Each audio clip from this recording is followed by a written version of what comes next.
আজি অসমত তৃতীয়বাৰৰ বাবে NDA চৰকাৰে শপত ল'ব, নতুন চৰকাৰে আজি শপত গ্ৰহণ কৰিব। কিন্তু তাৰ প্ৰাক মুহূৰ্তত আমি যি নগাঁৱত যি নিৰ্বাচনৰ পিছতেই ফলাফলৰ আগতে যি এটা ভয়ংকৰ ঘটনা হ'ল আৰু নগাঁৱৰ চিকিৎসক ডাক্তৰ ৰঞ্জিত শইকীয়াৰ ঘৰত যি ডকাইতি হ'ল আৰু তেওঁৰ পত্নীক যি হত্যা কৰা হ'ল, তাৰপিছত এই পৰিয়ালটোক কেৱল মাত্ৰ ডকাইতি নহয়, এই পৰিয়ালটো একেবাৰে নিথৰুৱা হৈ গ'ল, যে পৰিয়ালটোৰ সমগ্ৰ ভৱিষ্যত অন্ধকাৰ হৈ গ'ল। আমাৰ লগত ডাক্তৰ ৰঞ্জিত শইকীয়া ডাঙৰীয়া আছে। আজি তেওঁৰ পত্নী ঢুকুৱাৰ 3 দিন হ'ব। মই তেওঁৰ পৰা জানিবলৈ চেষ্টা কৰিম। দাদা, প্ৰথমেই যিহেতু এটা অতি ভয়ংকৰ এটা শোকাবহ ঘটনা হ'ল, যিহেতু ঘটনা অনাকাংক্ষিত, সমগ্ৰ নগাঁৱৰ ৰাইজে শোকস্তব্ধ আৰু সকলোৱে জানে আপোনালোকৰ পৰিয়ালটোৰ বিষয়ে, আপোনাৰ পত্নীৰ বিষয়ে সকলোৱে জানে আৰু আপোনাৰ শিশুটিৰো স্বাস্থ্যৰ অৱস্থা যথেষ্ট ভাল নহয়, যি মাতৃ আৰু আপুনিয়ে যত্ন লৈছিলে। গতিকে কি ক'ব দাদা, এই চৰকাৰখনলৈ আপুনি কি ক'ব? একো চৰকাৰৰ প্ৰতি মোৰ একো কথা নাই। মুঠপত দোষীয়ে শাস্তি পাব লাগে। মই এটা কথাই জানো, দোষীয়ে শাস্তি পাব লাগে আৰু যিয়ে হওক নহওক মানে মুঠপত দোষীয়ে শাস্তি পাব লাগে, কথা ইমানে আৰু মই অন্য একো বন্ধ নকওঁ। দাদা, যিদিনাখন ডকাইতিটো হৈছিলে সেইদিনাখন আপুনি আৰু বৌ ওচৰৰ এখন আপোনালোকৰ কোনোবা এগৰাকী বন্ধুৰ বিবাহ বাৰ্ষিকীৰ এটা অনুষ্ঠানলৈ গৈছিলে। হয় হয়, তাৰ পৰা আহি পেলাই আপোনালোকে এই ঘৰটোতে, এই কোঠাটোতে আপোনালোক আছিলোঁ।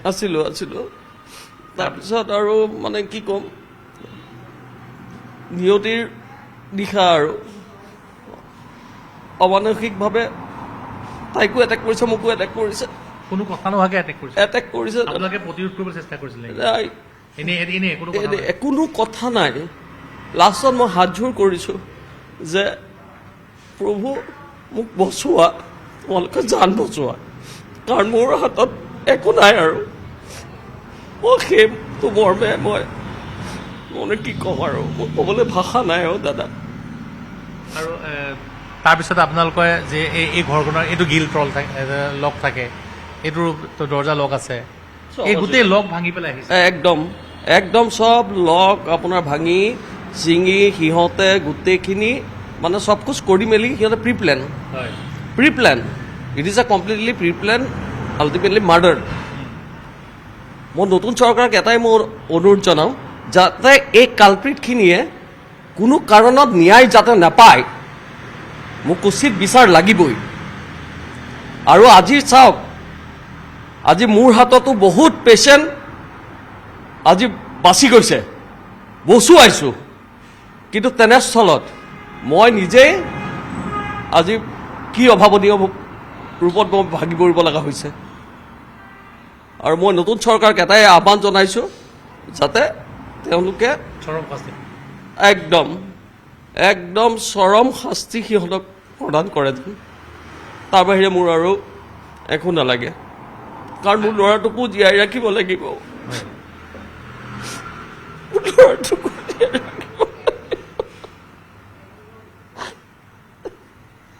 দাদা, আপোনালোকে যেতিয়া ঘটনাটো হৈছে তাৰপিছত আপোনালোকক আক্ৰমণ কৰাৰ পিছত কিমান দেৰিৰ পিছত চিকিৎসালয় পাইছেগৈ? নহয়, মই ফাৰ্ষ্ট যেতিয়া আক্ৰমণটো কৰিলে, কৰাৰ লগে লগেতো মিছেছটো আপোনাৰ বেহুচ হৈ গ'ল। তাৰপিছত মই বিচনাখনৰ পৰা জাষ্ট উঠিছোঁ, উঠোতে মোৰ মাথা ঘূৰাই গৈছে, মানে ঘূৰাইছে, ধাম খাই মই আকৌ পৰিছোঁ, মানে তেজেৰে লুতুৰি পুতুৰি মোৰ। তাৰপিছত যেনে তেনে মই ভাবিছোঁ যে এতিয়াতো কিবা এটাতো কৰিব লাগিব, ময়ে কৰিব লাগিব, নহ'লেতো কোনো মানুহেতো গম নাপাব। তাৰপিছত আৰু এনেকৈ ধৰি কৰি মেলি আহিছোঁ। এইখিনিতে মোৰ চকী এখন আছিলে, চকীখনত বহিছোঁ, বহি ঐ অভিজিত মাতিছোঁ, তাৰো চাউণ্ড নাই। তাৰপিছত কি কৰিম, হেৰি এনেকুৱা হ'ব পাৰে নেকি, সেই বুলি ভাবি মই মোৰ কাষতে বাইদেউ ঘৰ, মই বাইদেউ ঘৰলৈ দৌৰ মাৰিছোঁ। মানে ধলং ধপংকৈ পেলাই যোৱাৰ পিছত আপোনাৰ তাইৰ পৰাও মই সদুত্তৰ একো পোৱা নাই। মই ভাবিছোঁ এতিয়া উপায় নাই আৰু ভাই, মোৰ হাতত একেবাৰে সময় নাই, আৰু যদি মই একো কৰিব নোৱাৰোঁ তেতিয়াহ'লে মই কেনেধৰণে মই জীয়াই থাকিম, সেইটোকে মই আশা কৰি ভগৱানৰ নাম লৈছোঁ। ভগৱানৰ নাম লৈ মই ধৰি গৈ পেলাই সেই 4টামান পদূলি পাৰ হৈ দিলীপ দাহঁতৰ দৰ্জা মই ঢুকি আহিছোঁ। ঢুকিয়ে দিলীপ দাস আহকচোন ৰতন দাস আহকচোন আমাৰ মাইনা শেষ কৰি দিলে শেষ কৰি দিলে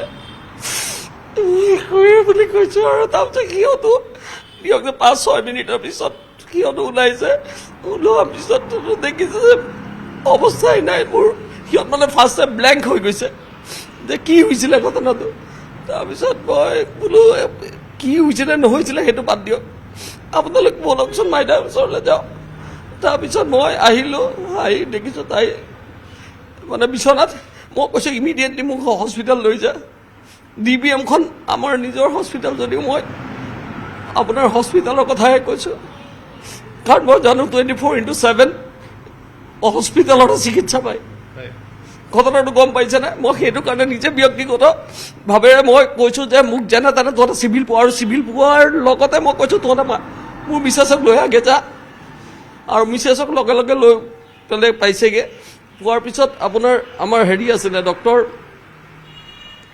কিটো নাম আছিলে তাৰ চিকেৰ বোলা কোনোবা এজন আছিলে আৰু মই পাহৰিছোঁ এতিয়া তাৰপিছত তেওঁ ক'লে বোলে হেৰি ৰঞ্জিত মিছেছৰ কণ্ডিশ্যনটো মই ভাল দেখা নাই তুমি এটা কাম কৰা তুমি জানা তেনে লৈ যোৱা মানে হেৰিলৈ নেমচিলে তাই চিটি স্কেন এখন কৰিব লাগিব মই যেতিয়াই শুনিলোঁ তাই চিটি স্কেনৰ কাৰণে মই পঠালোঁ ইহঁতক ক'লোঁ যে চিটি স্কেন তহঁতে ইমিডিয়েটলি কৰাৰ পিছতেই মই বিশ্বাস কৰক আপোনাৰ মই মানে মূৰটো যেনে তেনেহে মই বান্ধিছোঁ আৰু কাৰণ মোৰো এটা ডাঙৰ হেড ইঞ্জুৰি হৈছেতো ডাঙৰ মানে হেড ইঞ্জুৰি গোটেই সোপা মূৰত আঘাত ৰড দা বা যথেষ্ট দা এখন দুখন ক'লে মই কেতিয়াও নামানো এখন দুখন দা হে এখন দুখন দা নহয় সিহঁতৰ হাতত বহুত বস্তু আছিলে বুজি পাইছে সিহঁতৰ হাতত বহুত অস্ত্ৰ আছিলে বহুত হেৰি আছিলে মই এটা কথাই কৈছোঁ যে তেওঁলোকে এইটো প্ৰি প্লেন মাৰ্ডাৰ এইটো এটা প্ৰি প্লেন মাৰ্ডাৰ আৰু সংঘটিত হ'ল মোৰ ঘৰতেই হ'ল কিন্তু মই ফাইট দিম আই উইল ডেফিনেটলি ফাইট মই এটা কথাই মই চৰকাৰক অনুৰোধ কৰিছোঁ বাৰেপতি মই কৈ আছোঁ যাতে দোষীয়ে শাস্তি পাব লাগে আৰু সেই শাস্তিটো কেনেকুৱা শাস্তি হ'ব লাগে সেই শাস্তিটো কেনেকুৱা শাস্তি হ'ব লাগে সেইটো বস্তু তেওঁলোকে নিজে বুজক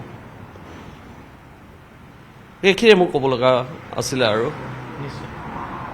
ডাক্তৰ ৰঞ্জিত শইকীয়াৰ ঘৰত যিটো ঘটনা হ'ল যিটো ঘটনাত যিগৰাকী মূল অপৰাধী আছিলে ৰাজীবুৰ ইছলাম নুৰুল আলী ইছলাম লাম্বা আলী লখিমপুৰৰ 3টা ডকাইত নাজিৰুল ইছলাম মৈৰাবাৰীৰ 200 ডকাইত চামগুৰিৰ 200 ডকাইত উমৰ আলী আৰু এই গোটেই ঘটনাটোৰ প্লেনিং কৰিছিলে মিণ্টু হুছেইন নগাঁৱত 3বাৰকৈ উচ্ছেদ কৰা হৈছিলে আৰু মিণ্টু হুছেইনে লখিমপুৰৰ পৰা মাতি আনিছিলে যে ৰঞ্জিত শইকীয়াৰ ঘৰত ডকাইতি কৰিলে তেওঁলোকৰ জীৱন সলনি হৈ যাব কিন্তু ডকাইতিটো কৰিলেই লগতে এগৰাকী নিৰপৰাধী অমায়িক মহিলাক হত্যা কৰি থৈ গ'ল এগৰাকী মাতৃক হত্যা কৰি থৈ গ'ল এইগৰাকী চিকিৎসক যিগৰাকী চিকিৎসকে বিভিন্ন ৰোগীক সেৱা আগবঢ়াই আহিছে কেতিয়াও কোনো ধৰ্মৰ বাছ বিচাৰ কৰা নাই সকলোকে সমানে সেৱা আগবঢ়াই আহিছে সেইগৰাকী চিকিৎসকৰ এই পৰিয়ালটোক ধ্বংস কৰি থৈ গ'ল এইসকল অপৰাধীৰ বিৰুদ্ধে কঠোৰৰ পৰা কঠোৰতম শাস্তি হ'ব লাগে